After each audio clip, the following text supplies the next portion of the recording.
Good evening and welcome to Friday's Live with me, Raj Nayak. On today's live chat, I have someone with me whom I've known for many, many years.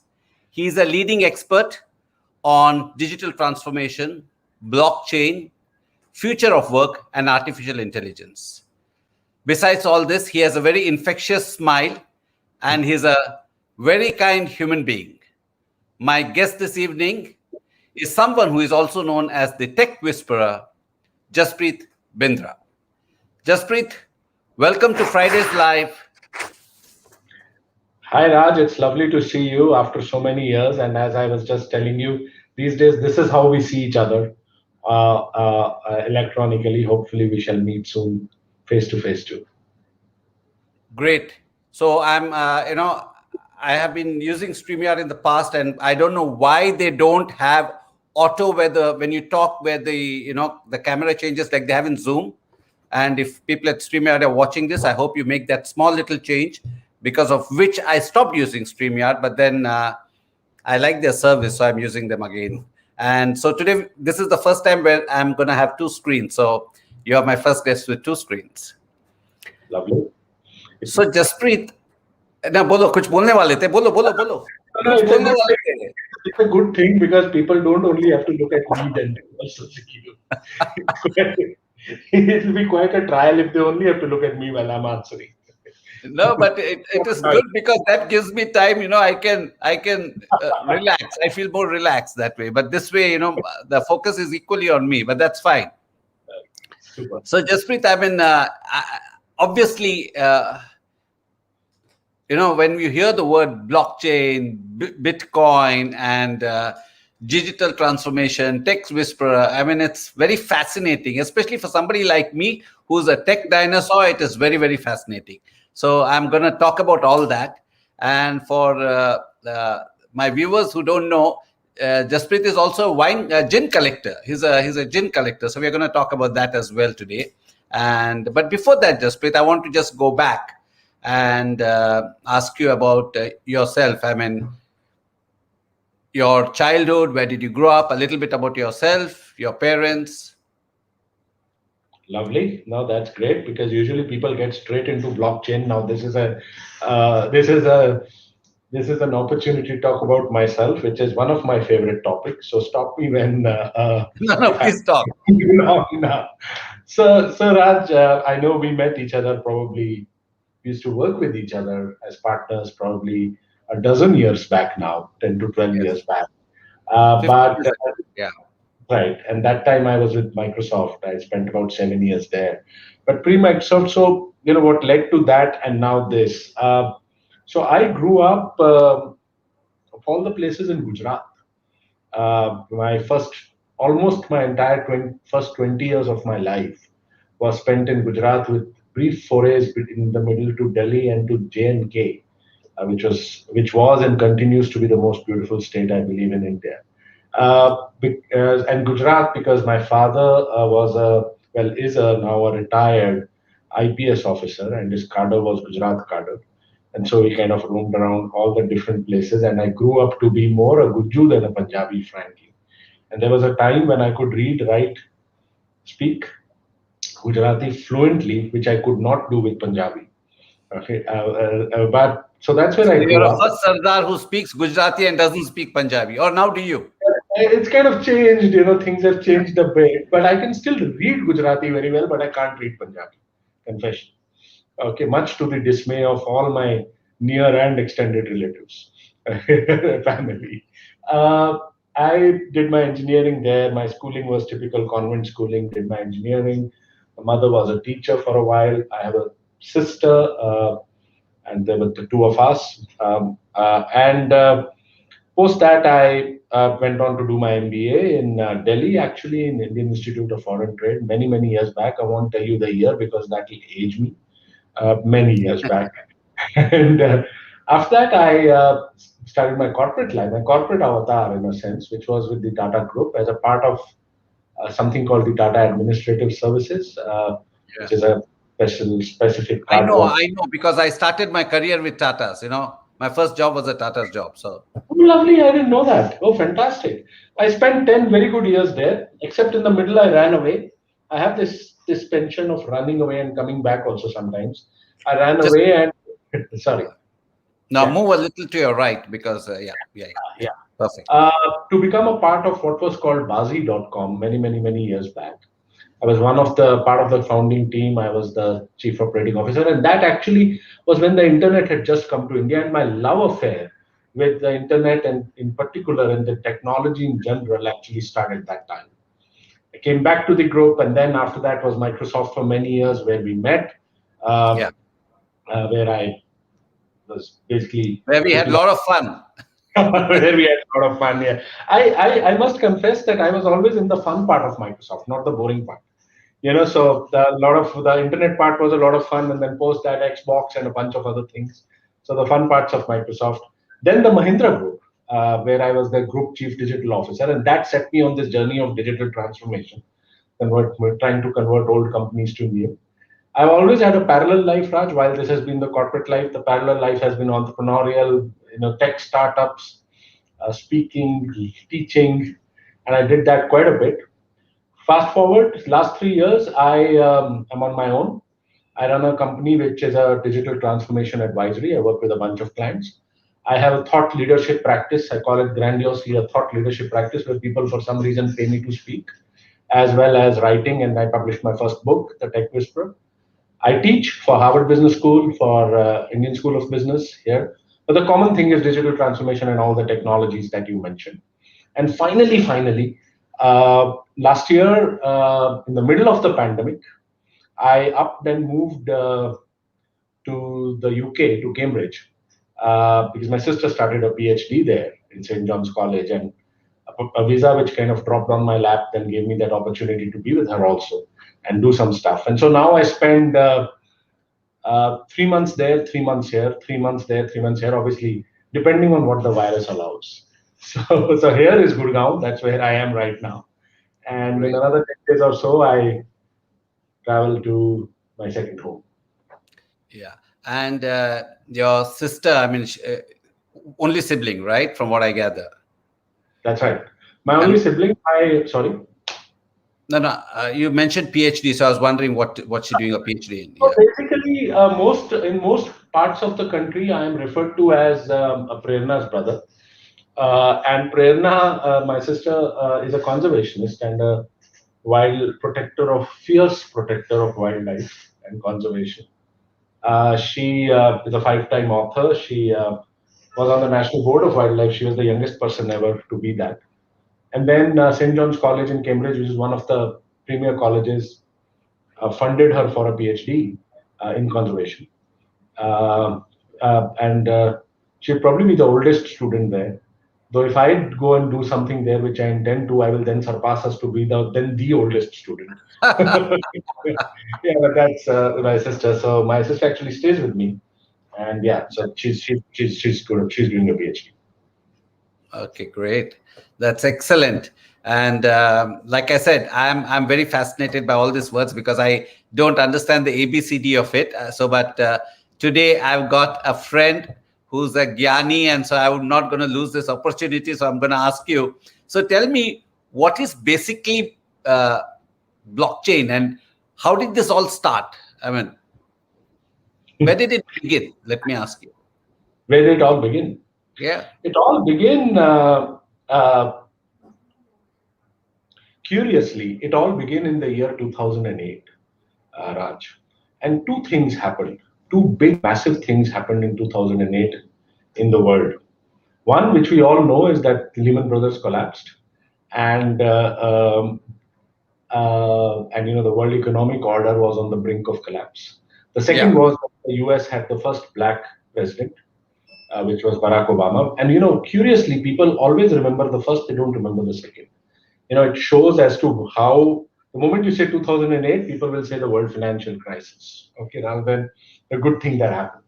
But the third thing that happened, which obviously very few people know of, that an anonymous person, man, woman, set of people, an alien from Jupiter, we don't know, okay, wrote called Satoshi Nakamoto, wrote a paper, a very dense mathematical paper. If you read it, not one journal paper, basically proposing an alternate form of economy, of money, of finance, saying that look, the institutions that uh, we depended on so much, which were these trusted authorities, banks, all these, have let us down. And so we need an alternate form of finance, of money. And in many ways, it's kind of went back to the time when money was a peer-to-peer thing. It wasn't an institutionalized thing. If you go back into history, Of our course. economy was peer-to-peer, right? And everyone had their own local money. Everyone had individual money in many ways. Okay. And so obviously now all of that was on a bedrock of technology. And this bedrock was this thing called the blockchain, along with a whole lot of cryptographical protection and basically the concept, and it's a very complex concept, but basically the concept is that here's this new form of incentive coin money, which is not centralized but is distributed, which is not coined by one person and therefore controlled by one person, but is controlled through consensus.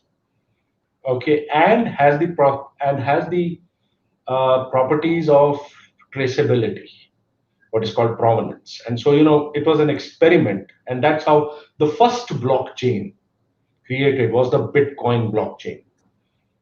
An interesting part, just to complete, is that the blockchain really is a distributed set of, it's distributed, it doesn't belong to anyone. It's kind of distributed across millions of computers. But then, for someone has to still maintain it, all the computing power, all that stuff. And so Satoshi created a incentive mechanism for that blockchain to be maintained, and that incentive mechanism was a coin, which was Bitcoin, and then and that became currency. Um, so that's how it all began, Raj. And then obviously many applications have been found. And No, fair enough. So in a layman's language, अभी तो ये थोड़ा मैं थोड़ा समझ में आ रहा है. Okay, but in a layman's language, if you had to articulate what you just said, how would you put it? Simplify it a little more. so look, blockchain is one of perhaps the single most complex piece of technology which exists. Even artificial intelligence, to simplify it, is very easy because the words mean what it says. Artificial intelligence. Internet of Things is also simple. Internet of Things. Virtual reality. Blockchain means nothing. Okay. So, it is. Sorry, please. No. Continue. You were saying something. Yeah. So to make it very simple, it's a new kind of technology, almost as fundamental as the internet, almost as fundamental, which could change the world as fundamentally as the internet did. But to put it extremely simply, it is a mechanism to decentralize stuff which is centralized. Okay, including.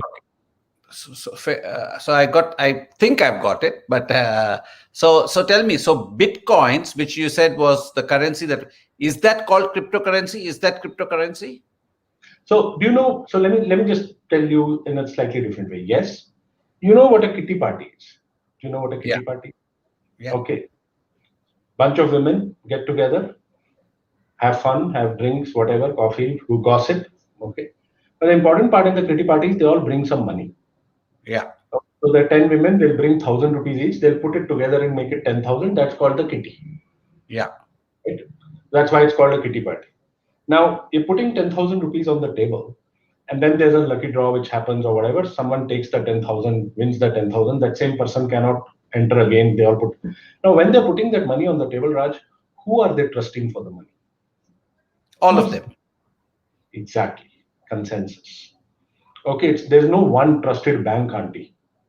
Okay, so this concept of distributed trust. Very well said. Very well. अभी समझ में आया. Is basically, so decentralize what is centralized. Okay, and yes, Bitcoin was the first cryptocurrency, still the major one. After that, a lot of innovation, a lot of different kinds have happened. They do different things. Ethereum is another. Okay, and there are 12 to 1,500 more. But Bitcoin is the biggest. So tell me, I keep reading in papers and things like that. Nations want to ban it. Some nations want to embrace it. And so what is the threat that the nations, if it's so transparent and if it's so secure and if everything is fine, Why are nations resisting it? The interesting Yeah, thing even is, in India, I think there's a debate, right? I mean, we have not embraced it fully. no, no, no. In India, in fact, the debate is much more than in many other countries. We are good Okay. debaters, as you know. Okay, so so look, the interesting thing about any fundamental new technology, Raj, is that for the first 10, 15, 20 years, it's violently opposed by everyone. Okay, you start with the horse-drawn carriages, cars coming in. The horse people opposed it for like 15 years, 20 years, Arey, ye kya, whatever. Okay. Uh, and the other curious, and you can think of any technology, it happens that way, steam engine, everything. The other curious thing is that whenever a new technology comes in, the bad guys first figure out how to use it before the good guys do. So when VHS versus Beta, the Yeah, yeah. video, VHS won over Beta, not because VHS was better, Beta was better, but VHS could be easily pirated. Beta could not. The first business model of the internet was pornography. Okay, before other business models came. And so with this technology also, two things. One, we hear all these things about the dark net and things being bought and stuff, drugs and terrorism being sponsored by Bitcoin, etc. Because the bad guys have figured out that how to use this better than the good guys who eventually will. But for But government, this is one part of it. Sorry, the main thing is that for governments, monetary policy is a huge way to influence the economy. Okay, and now if suddenly there's a new kind of currency comes in which they cannot influence, which they do not have control over, it's a completely alien concept. How will they then manage what they have learned to manage for the last many years? And that's the biggest thing because our world is increasingly centralized now, Raj. Everyone controls things through central institutions. And here's this thing coming in, which is asking everything to be decentralized. Very difficult. It will take a lot of time. yeah, actually, the world is going in two opposite directions. In some cases, we are getting centralized. In the some cases, we are getting polarized or distanced from each other. The walls are coming up. At one time, walls are going down and walls are coming up. So, Absolutely. so, so tell me, what is the monetary value? I mean, if I ask you, what's the monetary value of a cryptocurrency or a Bitcoin? Because again, I read that it's like gold prices, right? It's gone up so much and things like that. So can you elaborate, explain it? Yeah. So, while Bitcoin was created as a currency, I don't think it has achieved that status, or it is a long way. Okay, because for currency to happen, you need some stability. Okay, and you need it to be universally accepted. Okay, but what Bitcoin has become is what is called a store of value. So therefore, gold. Sometimes Bitcoin is referred to as digital gold. Okay, Yeah. so if you think Yeah. of gold is not currency. Sure, some people you can buy, sell stuff Yeah. with Yeah. it, that will be there. But gold is a great store of value. Okay, and most in India, as you know, more than any other countries, we use gold to store value. We trust it to store value rather than anything else, right? Yeah. And the reason why gold is a storage of value is one key reason is that its supply is limited. Okay, it's limited supply and it is traded. It has a trading mechanism. Okay, it can be bought sold. Okay, similarly with Bitcoin, the way when Satoshi created it, the algorithms basically say that all Bitcoin will end in 2142 the year, and so it's limited and it can be bought and sold. There are Bitcoin exchanges, and so the closest is that it's a store of value like gold, and that's why it's And considered. it is liquid. You can liquidate it just like gold, just like Ac- overnight. Yeah. Actually, you can liquidate it much faster than gold. Okay, because it's a digital token, right? You can liquidate it like this, And the money literally. gets credited to your bank account. How does that work? Because Yeah, because if you are working on Bitcoin, yeah. sorry, I mean, I'm just trying to understand. So, I'm a the layman, so please, I'll ask stupid questions, so you'll have to bear with me. no worries, and I'm fairly good at stupid answers also, so it'll be absolutely fine. Yes. So look, Raj, it's not easy in India. Yeah, because of you said government, that all those things. Yeah. The banks are, you know, while Bitcoin has not been banned in India, Okay, Yeah. there's a whole lot of banks are very reluctant to trade with Bitcoin exchanges. Okay, but in other countries like in the UK, so the whatever little tiny cryptocurrency I hold in my UK in a. So there are multiple exchanges. Coinbase is the world's largest. In fact, it went IPO recently. If you have a British bank account, American account, Singapore account, whatever account, okay, you can just transfer money to that wallet inside that exchange, and based on today's price, you can buy. Okay, and so then it will show this much, and tomorrow if it goes up and you want to sell it, pretty much like any other stock thing that you sell on the app or on a PC, you sell it. Think of it like a stock, like a stock. And the money will get credited to your account. The money first comes into your wallet there. Okay, it gets converted into dollars or whatever, and Yeah. then you can take it to the account. So, but it's reported in multiple countries, and the profits that you earn, pretty much like the profits that you earn from stock trading, will be taxed. Okay, so it's like any other stock in that sense. It's just a like you could even people do this with commodities also. You can buy silver like this, right? You can buy gold like Yeah. this. But the Similar. purpose of setting up this whole blockchain and cryptocurrency was to get rid of cash, right? To get rid of the so you're back to square one. I mean, I'm just trying to.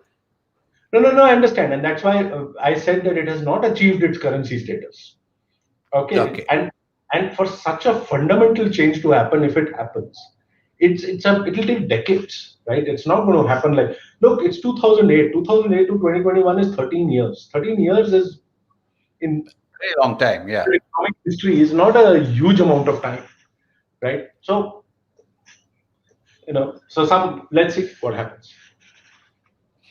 So if I know I don't have bitcoins and I'm not invested and I don't have a UK and Singapore and US account, but assuming I had and I put in money there, uh, you said there's no ownership, right? There's no bank. There's nobody. So if I don't get my money back, whom do I catch? You don't. You can't. So Okay, so that's in the fact, yeah.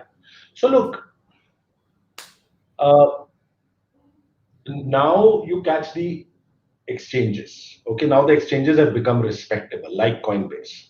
Okay, Coinbase now is like a 10-15 billion dollar company. Okay, earlier, many years back, they were all fly by night guys. Okay, you can't. If you lose, so if you have a token usually is a number. It's a number actually, and if you lose that, it's gone forever.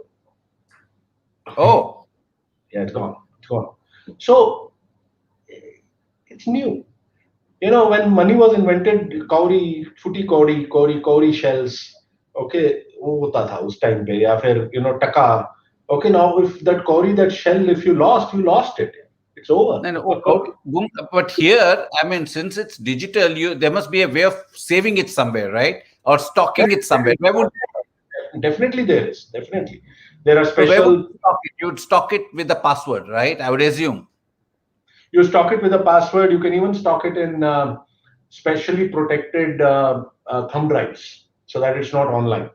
It's only offline, so no one can hack into your accounts also. But if you Okay. forget the password, Well, too bad. Yeah. no OTP coming to you. No OTP coming to you, so forget password. No.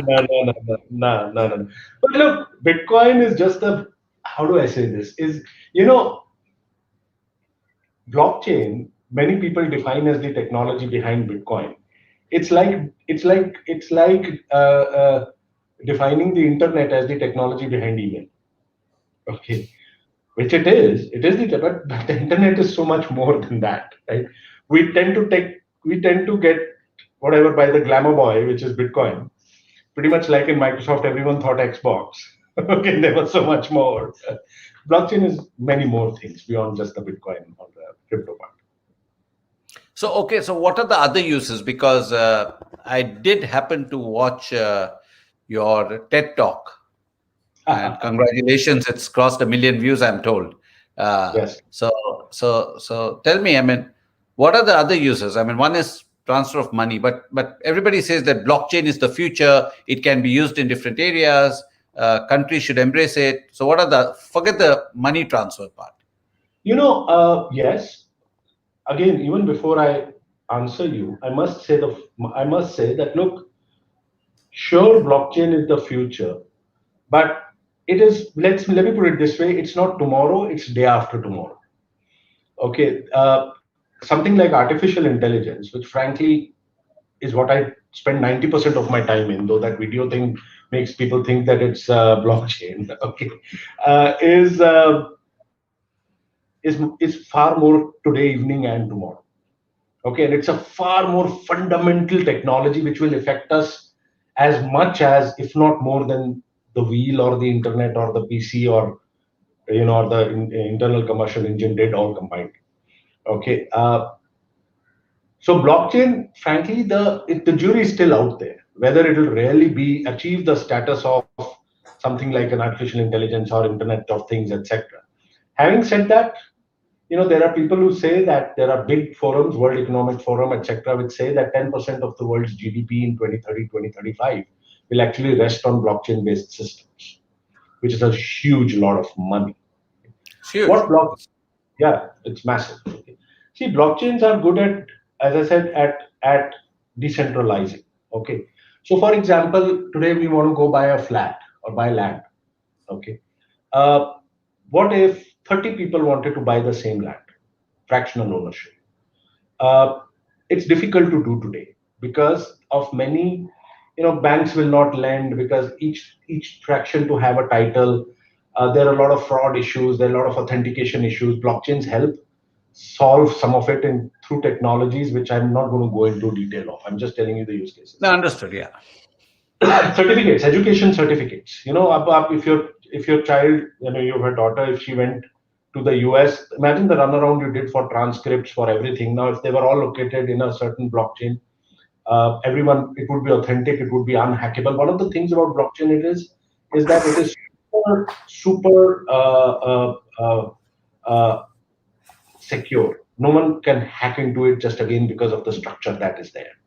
And so there are security and fraction decentralization issues possible with blockchain, which your current systems cannot do. Agricultural land, education, there are frankly voting, that the right vote goes to the right person. Blockchain based voting, blockchain based identity, Aadhaar. If you think of today, I mean, if you go to IT forums, usually whenever they write Aadhaar, they write hacked before that. Okay, because everyone knows, it's centralized, it's all hacked. Okay, so if you were to build such a identity system on a blockchain, it's extremely difficult to hack and to misuse. A single entity like a government or a court cannot misuse it without consensus from everyone else. So there are multiple uses beyond currency. Yeah, maybe who knows? The next election commission must look at using blockchain for voting. You said if it's so secure. Yeah, but governments have a powerful incentive not to look at it. Yeah, true. And Yeah. that is So you one of the reasons that technology is taking time to happen, because governments, banks, courts have a good reason not to look understand. at it. Yeah, we will now move away because you just mentioned that you spend 90% of your time on artificial intelligence. And we are seeing that AI is now being used more and more into many different things, right? Uh, Tell me, what are the good things about AI and what are the not good things about AI? There are lots of both. Okay. So look, AI much simpler to understand, though difficult to imagine. Okay. Understanding is very simple. In fact, AI is an old technology. People started working on AI around 1946. It's that old. Okay, about making machines behave, think like humans. And the word artificial intelligence was possibly coined in the 50s and 60s.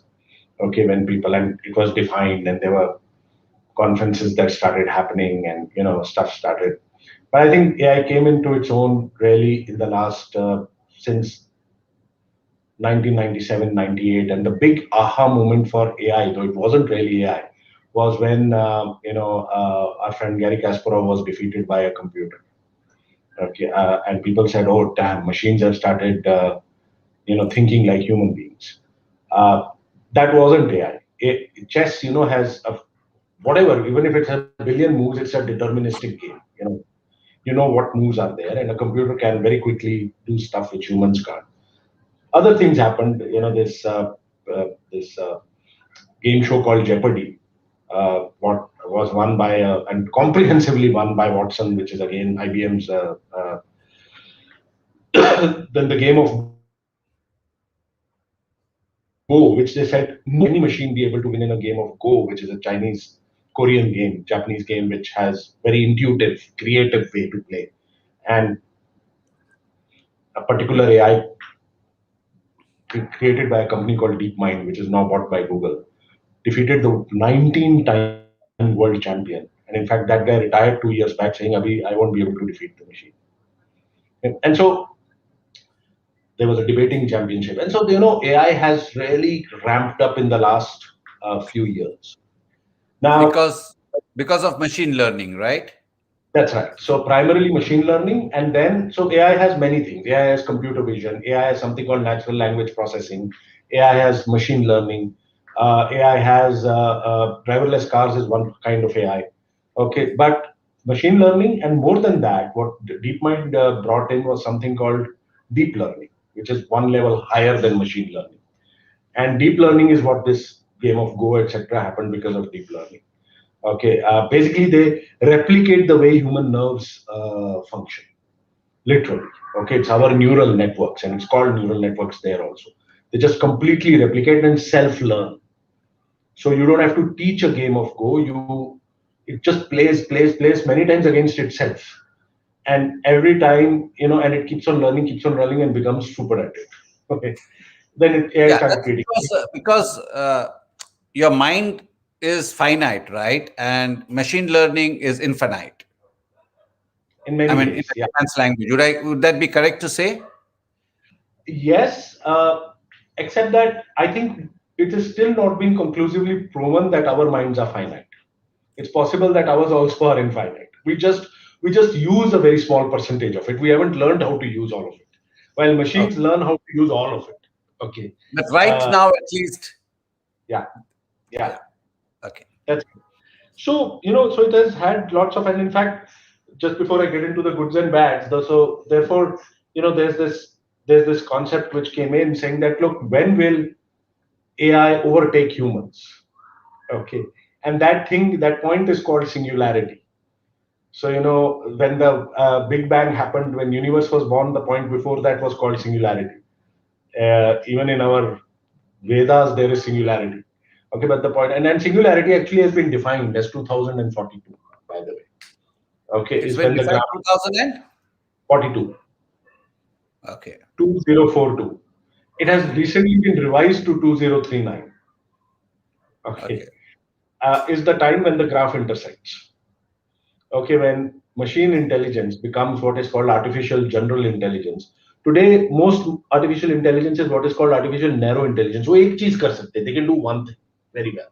Play the game of Go very well. Play chess very well. General intelligence is like human beings can do everything. Okay, and so 2042, 2039. Now there are again, as I said, as you said, good parts to it and not so good parts to it. Okay, and again, as with most technologies, the not so good guys usually take the technology faster. Okay, and use it for the not so good parts. And so there are lots of not so good parts.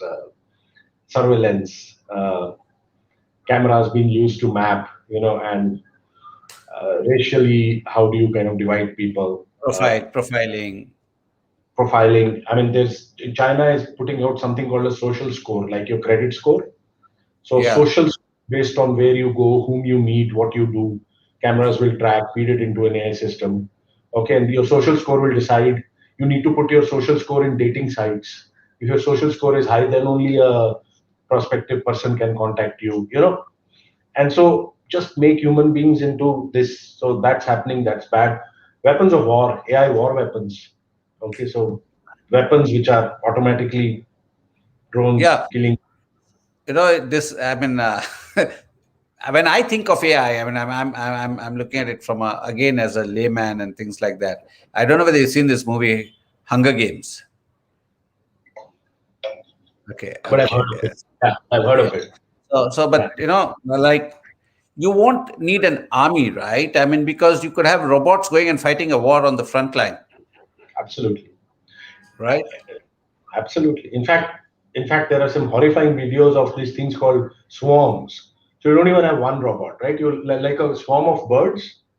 You can just let go of 1,000 small drones, okay, which act like a swarm, and they are theoretically they can train to see, okay, this person is black or this person is whatever or this person is a different nationality, and then Go and kind of attack. act because and you can't kill a swarm because see if there's a single drone it's You much can shoot easier. it. Yeah, but a swarm which is separate. But so look, some of it is science fiction, but No, no, unfortunately, no. But I know it's science fiction. But for example, I mean, I'm just saying, like uh, a driverless car, is a reality, right?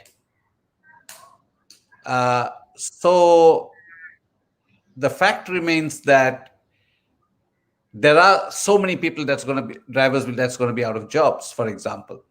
yeah, So these are just one. I'm just use this as in one example, right?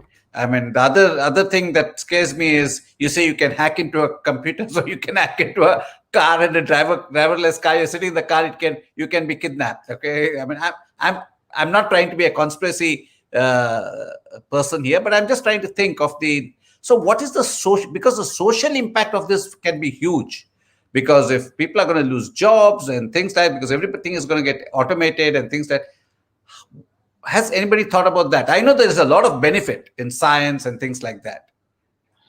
absolutely. Look, there's a whole lot of benefit, but I agree that the damage it can cause can offset that benefit, and can be far worse. In fact, you mentioned driverless cars. Driverless cars, Raj, is this one piece of technology which is pretty much every new technology comes in, artificial intelligence, internet of things, 5G networks, etc. There are scenarios which are already out there where if you're in a traffic jam, for example, going to the airport whenever we can fly again, all our your car can start negotiating with the car next to you to let it overtake for $5, transfer it into that car's wallet. So there are all these things and $5 that's the permissions you've given it, okay, and you can kind of so there are what is happening is a couple of things. So one is that, as you said, that joblessness. More than that, what I worry about is mindlessness. See, think about it. People say singularity will happen in 2042, 2039. It's not that you'll wake up in the morning and the machines would have taken over. Even as we sit today, thing by thing, the machine is taking over. Yeah, yeah. 10 years back, or 5 years back, you remembered everyone's phone numbers. You probably remember I two was just right going now. to say that. I was just going to say that. Exactly. You probably remember two. Now, we used to remember routes, raste, ways. Yeah, We yeah. don't. No one, not even a drivers, no one, not even a taxi driver. Okay. He won't go either say next door because he's outsourced it to a machine, an artificial intelligence machine. When driverless cars come, you'll forget driving. You don't need to drive, right? So you'll just be sitting. So gradually, one day you'll wake up, you'll be a vegetable. Okay. And so this gradual thing, and therefore what you said, okay, what effect will it have on society? Okay, what effect will it have is probably today the biggest area of research and thinking in AI. And one of the things I will be doing in Cambridge, okay, going forward, AI, society, and ethics. You see, the people who are writing AI algorithms today are the ones who need to do the right things so that tomorrow, it doesn't make it into a beast. And one of Because the things, somebody can control, right? I mean, somebody sitting yeah, somewhere can control. it's not even that. Sometimes it's unwilling. See, 90% of the people writing AI today are young white Americans. Yeah, rich, young white rich Americans, men, men. Now, young white rich American men think in a certain way. They cannot think in a diverse way. Not possible, right? They're brought up that, and so the AI will be a young white American thing. Okay, as I'm fond of saying, the problem with AI is not the AI, it's the human beings doing stuff and so writing it. And so There's this old quote which says that I go around looking for artificial intelligence, but all I find is natural stupidity. And so it's that natural stupidity which is creating the average. So AI ethics and society is probably the biggest area of, and huge amount of work is happening there. Hopefully something good will come out of it. Because there has to be some checks and balances, because if it isn't there, I mean, the way I see it as a layman, I mean, for me, on one end, it's great. On other end, it's very scary. It's extremely scary. Absolutely. And just to kind of, this is the first time actually that even large corporations like Microsoft, okay, or Bill Gates, or even Elon Musk have started saying that Elon Musk this is was one of the first people to speak about this, if you remember, absolutely, years absolutely, ago. Yeah. absolutely. And he and Bill Gates are the two most powerful people who are actually propagating that this is one technology that needs to be regulated. You know how anti-regulation this industry is. And actually, we have a success story here, Raj. And the success story is nuclear weapons. Think about it. Okay, when Hiroshima happened, which was terrible, it hasn't happened since. Yeah. Because the Because world, everybody came together saying that we need to protect this, we need to ring fence this. absolutely, and we have succeeded despite everything else. And so Yeah. maybe we should be doing something similar with AI. So tell me, in times of disruption like COVID now, where does blockchain, AI, and all come of use? Yeah, that's a very good point. COVID is very interesting. I mean, besides many other things, it's also interesting. I talk about something called the COVID paradox. And the COVID paradox is that COVID has slowed down the world, but it has accelerated change around us. Okay. So the future of work is In some areas, yeah, in some areas, yeah, absolutely, absolutely. yeah, Okay. yeah, So the future of work is now the present of work. Okay. correct. Distributed work.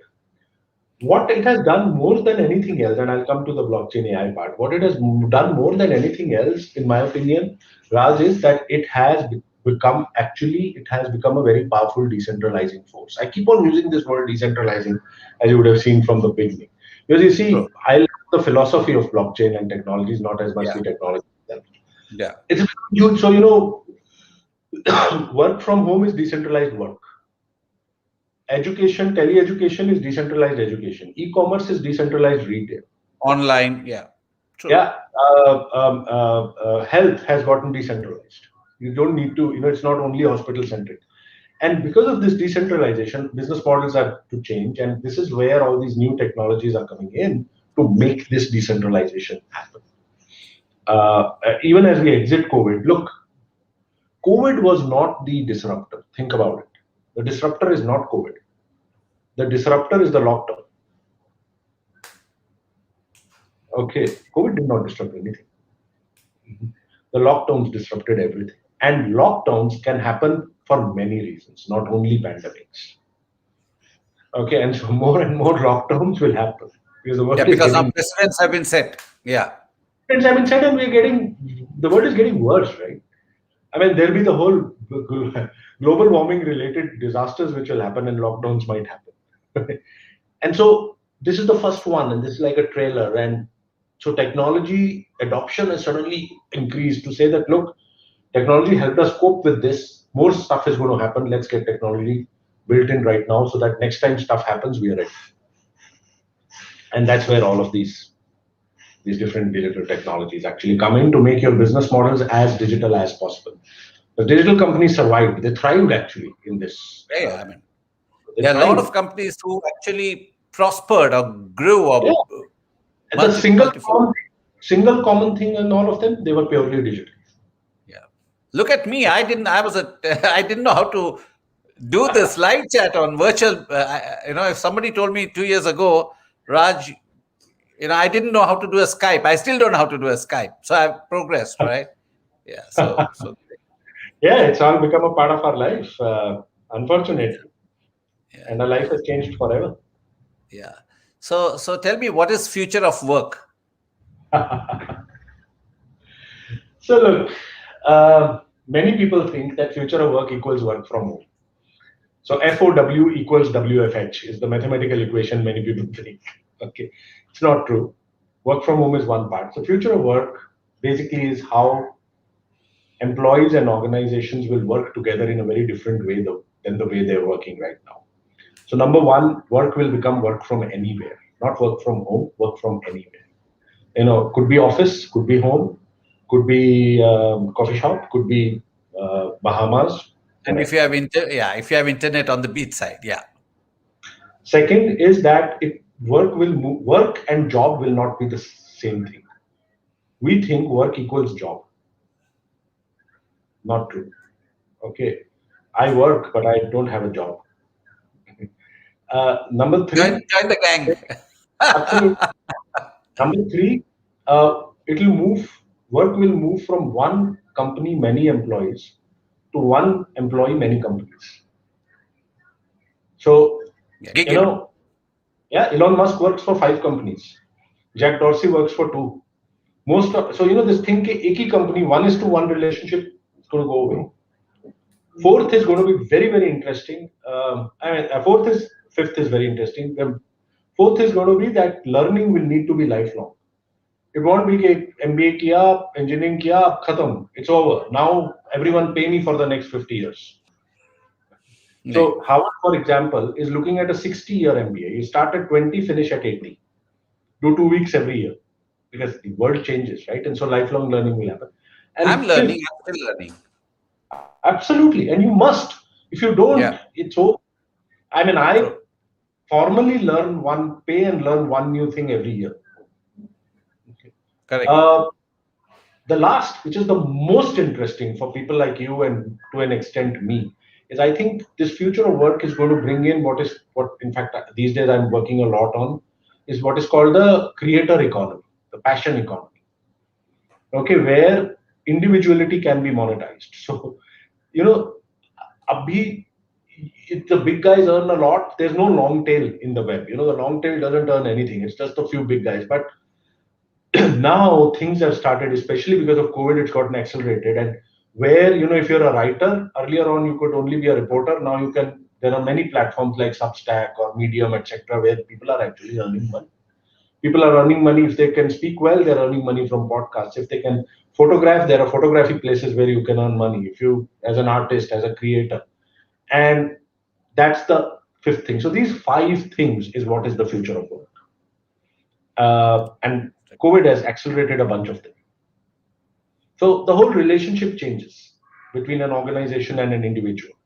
You could be allied with 5 organizations and you don't necessarily need to be an employee. So, I mean, I live the future of work. So, I'm beginning to live, except that I'm not earning anything. So that is an important part. You also need to earn. Yeah, I also need to earn, and I'm hoping this COVID will go away, and then we will all start to make some, earn our livelihood. Let me switch gears. Yeah, and the last thing in the future of work is how robots and us will work together. क्यों डरा रहे हो भाई? There's nothing wrong with a robot. I mean, we actually work with of course, robots. I mean, I've just got a robot in my house this morning called Max. Max is a cleaner who cleans. What do you say? It mops and cleans. Yeah. So I can assure you, it's better that we work together rather than working against each other. Okay, that won't be happy. Sorry, changing. My friend Rajiv Karwal, he used to. I figured it was Rajiv. I was going to say Rajiv's robot. Yeah. Sorry, you were saying you were going to change gears. Yeah, so I'm going to switch gears and tell me about your passion for gin. Yeah. So it's not only technology. There are a bunch of other things I'm interested in. I love Escher paintings. I do a whole lot of. I like quizzing, as probably you know. Yeah, of course. But yeah, over the past 4, 5, 6 years, it's been gin. And now I claim, because there's no audit of that, so I can claim whatever I want. I claim to have India's largest gin collection. India's largest gin collection. Wow. Okay. Yeah, so I have 100. Do you only collect or do you drink? No, so I do both. I drink. No, absolutely I drink. So I have about 155 145 different bottles of gin. Okay, and it's very difficult to collect gin in India. Okay, everyone collects wine. It's simple. Everyone collects whiskey. Simple. In fact, that was one of the reasons because I like gin, and because I wanted to collect what others do not, is where the gin collection came from. Okay. Yeah. So I have some amazing, amazing gins from all over the world. So, which is your favorite gin?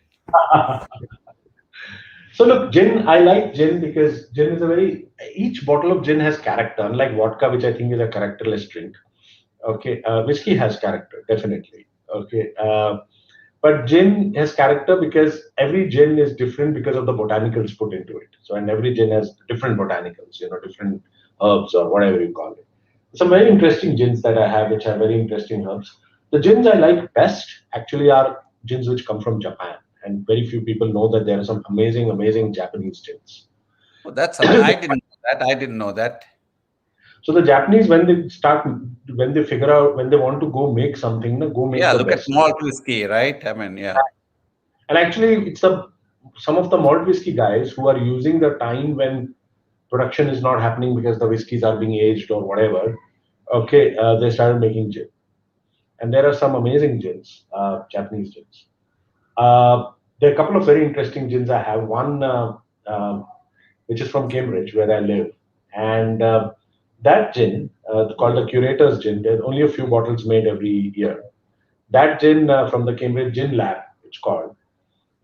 Actually, one of the botanicals is an apple from Newton's tree.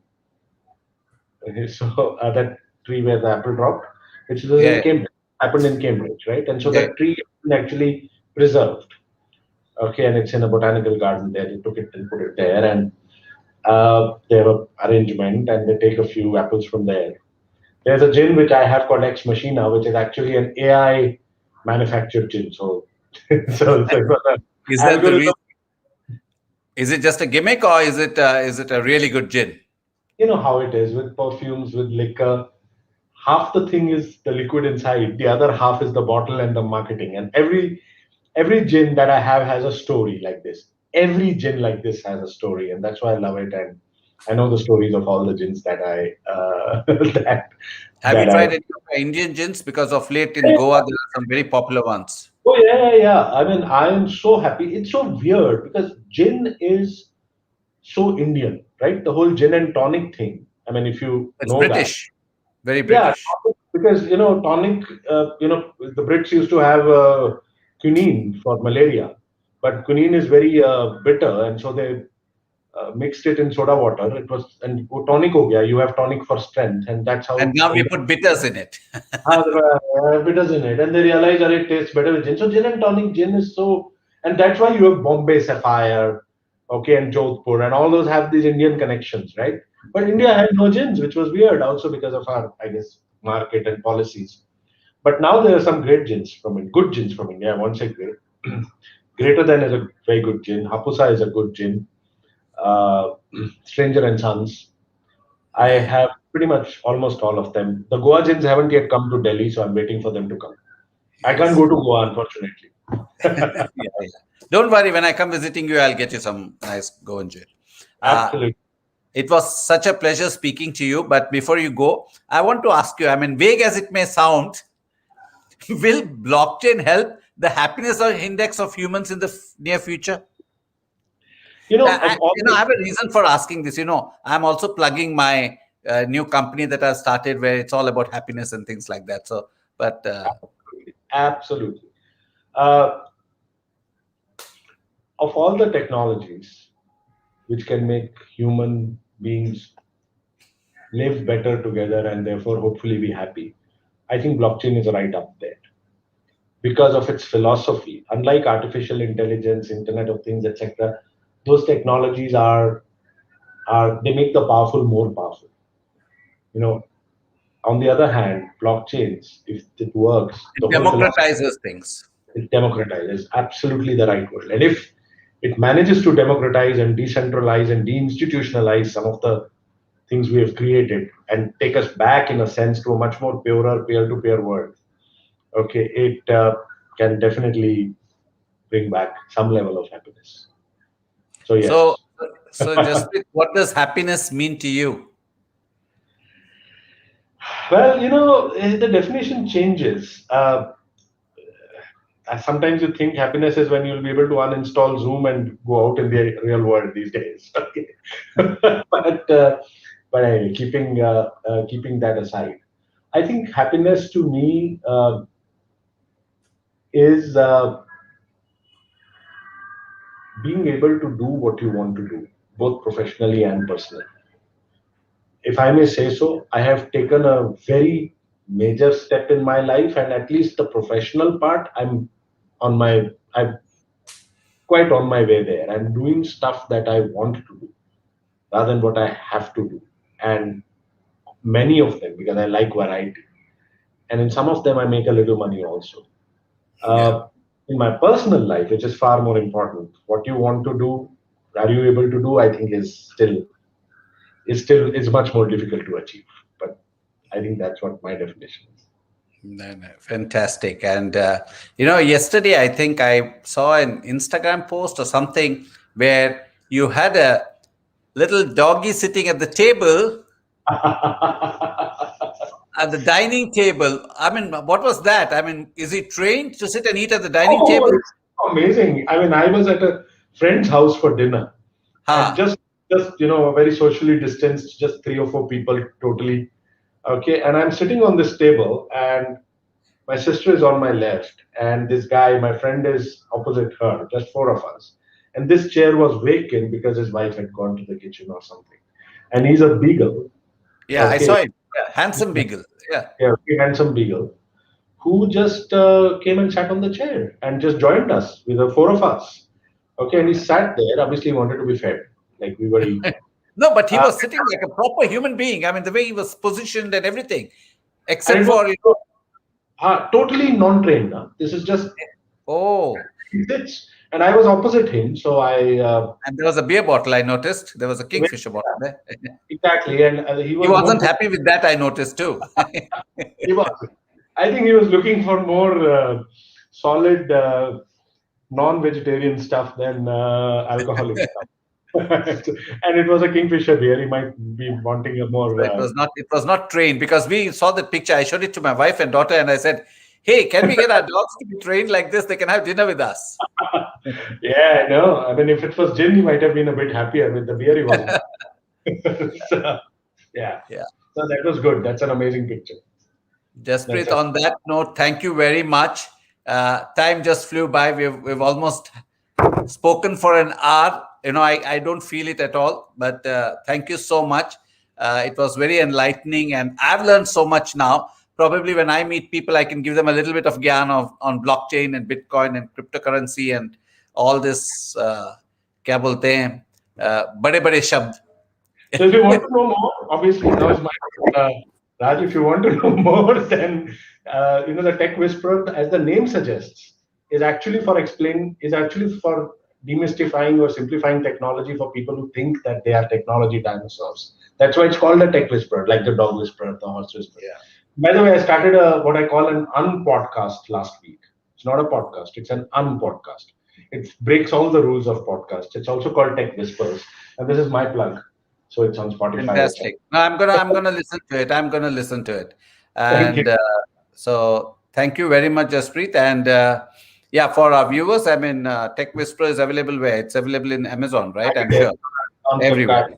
Flipkart. So if you want to know more, I'm plugging for you for Lovely. the time that you allocated to me this evening. And thank you so much. But thank you, Jaspreet. It was really a pleasure. And in hopefully things will get back to normal and we will meet in flesh and blood. And have a gin and tonic together. And have a gin and tonic. Thank you, my friend. Thank you. Take care. Lots of love. Thank you so much.